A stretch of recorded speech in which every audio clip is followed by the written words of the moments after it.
Good evening, members of the Board of Education and Superintendent Smith. My name is Molly Winchenbach. I'm a freshman at Richard Montgomery High School and one of the goalies on the girls' soccer team. I wanted to come here tonight to thank you for our new artificial turf field. I wanted to, but I can't. Don't get me wrong, I love how having turf means our field withstands lots of play and bad weather.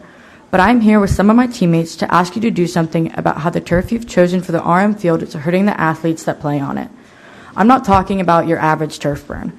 I'm talking about skin lacerations so severe that they bleed and the players have to be taken out of the game to be treated by the athletic trainer. I'm talking about gashes so deep that they remain open wounds for months because playing on the turf reopens them at every practice. I've attached some pictures from my teammates for you to see for yourselves. And the girls' soccer team is not the only RM athletics team that has had a rise in turf injuries since the installment of the new turf.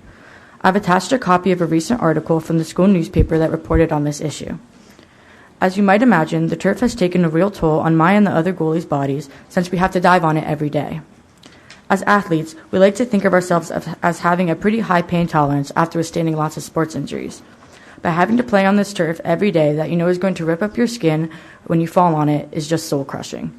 Plus, my mom really gets tired of washing the blood out of my shorts. I understand that MCPS chose this new zeofill, which comes from rock source from Nevada, as the fill for this field, which I thought must be the problem.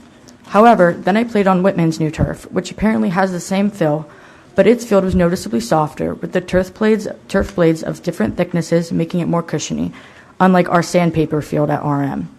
When I asked MCPS why they felt so radically different, the Division of Construction told me that they had used different manufacturers for the two different fields.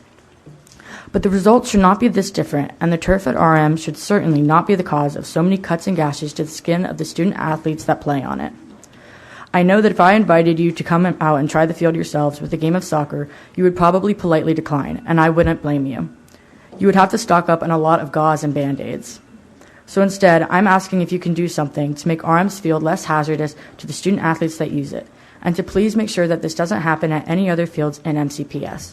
These artificial turf fields are supposed to enhance play for the athletes, not leave lasting scars. Thank you.